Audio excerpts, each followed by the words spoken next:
sketches about science and technology at you. Is that cool? Yay! The first one involves Cheryl Cole. Weak, limp, lifeless hair. The new product from L'Oreal can sort that out, girls. Here's the science. Hair, by definition, is a collection of dead filamentous biomaterial grown from the skin or dermis. It can never actually be alive in itself, but society prefers that it stays washed and shiny, so that's what this product's for, washing it. As for weak, well, hair's actually about as strong as aluminium. One strand can hold 100 grams, which means the average head of hair could support the weight of 2 elephants. Pretty impressive. Sorry, cut. Cheryl, is this exactly the script that we gave you? Ah, no, I did some research and I noticed quite a lot of inaccuracies. I just tweaked it a bit. Was that wrong? No, it's not wrong, exactly. Well, I mean, you want to be honest with your customers though, don't you? Definitely, yeah. Look, we're going to start with a different product. We're going to start with this face cream. Here's the script. Okay.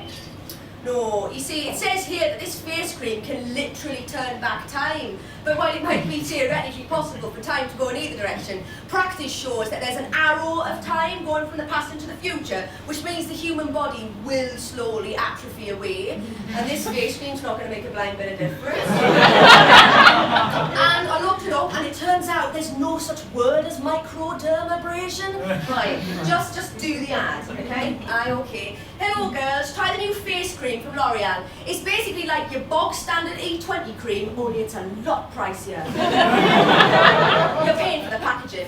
And it's not allowed to work too well, otherwise it'll be classed as a medicine and only available on prescription. Right.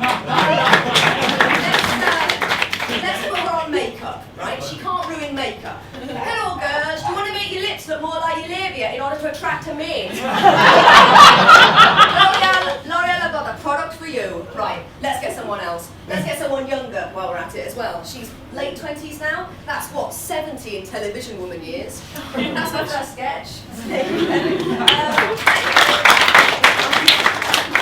The next one is more technologically minded for those of you who like tech. Hello and welcome to this News Round Technology Special. What will the world be like in 2112? That's what we asked you last week. Here are some of your replies. David, who's 5 from Hartlepool, had this to say. Well, I hope I'll be able to, download my mind into my pet dog Alfred, and then we can go on strange adventures together. Back to the Future Fan 85 simply said, hoverboards. When will there be hoverboards? Like, come on, I'm waiting. I'll be dead soon, and it'll have never happened. That's just me. Gabby from Leeds had this to say on our message boards. Well, I think the internet will be heavily regulated, and that big companies such as Facebook and Google will track our online use and pass the information on to insurance companies in exchange for large sums. And the insurers will in turn put up our premiums. I mean, this is all assuming we haven't killed each other in a nuclear war. Funny stuff there, Gabby. Well, we'll return to the futuristic side of technology later in the programme, but back to the here and now. Does gaming affect behaviour? We went along to GameCon to see what they thought there. No. People need to separate fiction from reality. Like, when I kill people in this game, it feels totally different to when I killed that old guy in real life. So there you have it. Well, they've cornered the smartphone and tablet market, but what's next for Apple? Well, I'm sure some of you saw the keynote speech earlier this week, but for those who missed it, here are the highlights. Okay, so where does a company like ours go next? The answer is here today. Instead of the clumsy interface of a handheld device, we are going straight into your minds. Let me explain. You come into one of our stores, you have a simple procedure, just a couple of wires, and you are then connected to our network. We're calling it iMind. With iMind, you can literally think of a song and it will begin playing. Where? In your head.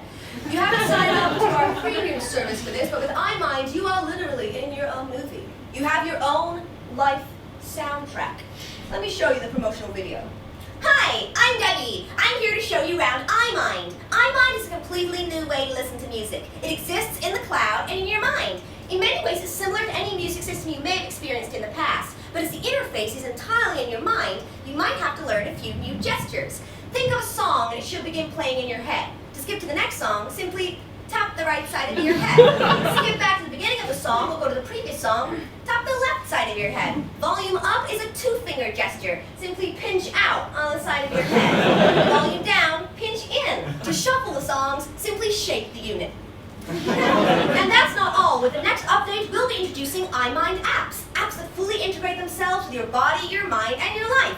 Imagine being able to speak your tweets on the way to work, or have a live feed of what you're seeing streamed on your Facebook or Tumblr page. Four-finger swipe across your vision to access privacy settings for those intimate moments. The world of tomorrow is here. Tomorrow is iMind. Remember, once you're signed up to iMind, you will no longer be compatible with any of our competitors' products. Flash video cannot be viewed using iMind, and all songs are DRM protected to prevent file sharing. So that's my second sketch. At this point, when the fetal head has left the birth canal, it will turn by 45 degrees, and then a full vaginal delivery can be performed. Now, I am duty-bound by the laws of the state we live in to present the alternative theory of childbirth.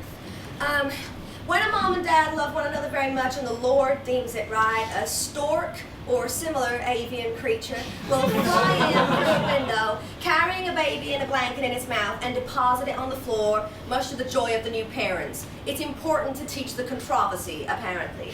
Now, next week, I'd like you to read the chapters on afterbirth disposal and stem cell collection. So that's a sketch about creationism. It doesn't have many jokes in it, but it does make us all feel very clever. So that's fun. Okay, and the final question is, why are you here today? Well, I personally believe that this contest is about women coming together and celebrating female beauty and such as, and it should be seen as empowering and better for our nation and freedom of speech for our children. I am here because my friends have always told me that I'm really pretty, and I'm doing this for my dad, who's an American taxpayer.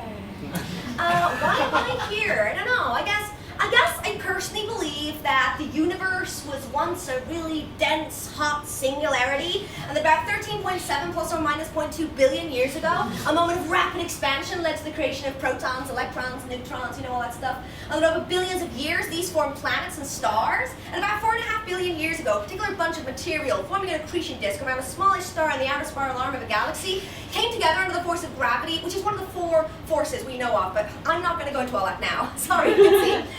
We formed the body in the habitable zone of a star, allowing liquid water, which is essential to the formation of life as we know it, which itself occurred about 500,000 years later. At first, it was just simple combinations of cells like proteobacteria, but by a process of biological and organic evolution, whereby those creatures with the physical traits that make them more able to survive and pass on those traits to their offspring, we started to see more complex, multicellular life like arthropods, reptiles, and eventually mammals. One of the mammals in the taxonomic family Hominidae developed written and spoken language, as well as tool use, allowing us to create civilization as we now know it, with division of labor, agriculture, technology, and so forth, which means we're fast becoming a type 1 civilization on the Kardashev scale. But I guess our desire as animals to live and reproduce and see our offspring live to reproductive age themselves means that despite the advancements in medical science over the past 100 years, which have more than doubled life expectancy and rendered the process of natural selection arguably obsolete, we still unconsciously seek a mate with the outward aesthetic appeal associated by the longing of good health, which is why beauty pageants like this still exist, and that's why I'm here.